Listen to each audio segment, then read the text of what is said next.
first step in this is that you have to draw in layers. I don't usually draw in layers.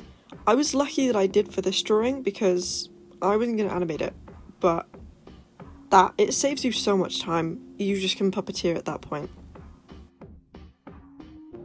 So because I wasn't going to animate this, a lot of this isn't rendered. It's kind of fine. You don't really notice it in the recording, but you do have to put in a lot more effort to get it clean. When you animate, make sure you know where your layers are and make sure that they're in the right space. Obviously, anything that's on top is going to be in front of whatever on the bottom, so make sure everything in your background is at the bottom of the layers and everything in front is on the top. It makes it so much harder if it's messy. From a distance it looks fine, but when you start looking closer, because it's not fully rendered, you can see where the sticker cuts off, because I put the hand in the wrong place.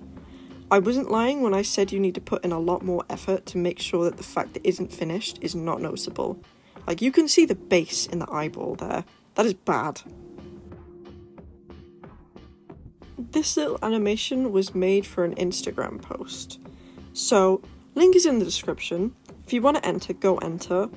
Basically, what you win is anything. If you win, you ask me to draw someone pregnant, I gotta draw them pregnant.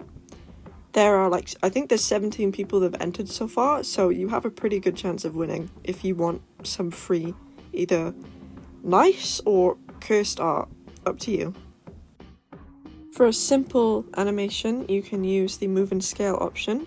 What I like to do is go 5 seconds ahead, set move and scale here, so the image knows now that in 5 seconds it has to stay here, it has to be in that position. I go to the beginning then, move all of my items down, and there is the animation done. It will move automatically in 5 seconds, that position, in a very smooth transition, depending on where you've commanded it to be. This method is the easiest, but I find that it looks super boring and plain. So another version I like to use is Procreate Dream's recording feature, where I can record and then move the layers around as if it was a puppet.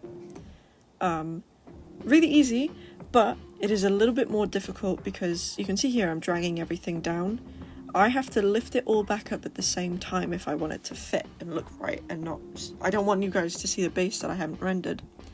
So I'm gonna lift it up off time and then have to edit it back later. Editing these keyframes to go where you want them to go is actually very simple. You can see that I'm just clicking the little icons and moving it to the place that I want it to be.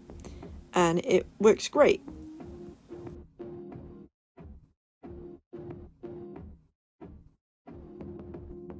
When recording with Procreate Dreams, it sometimes sets too many keynotes, which can make the movements look really janky. But to solve that, all you have to do is just delete them, and it is immediately back to looking really smooth. The next time I'll animate, I'll make sure to record it so I can give a more in-depth walkthrough of how I do it. But for now, I only have this. Thank you for watching. If you enjoy it, if you want to, give me money and support me, my Patreon is in the description. Don't forget about that raffle. If you have Instagram, you can enter that. And yeah, thanks for watching.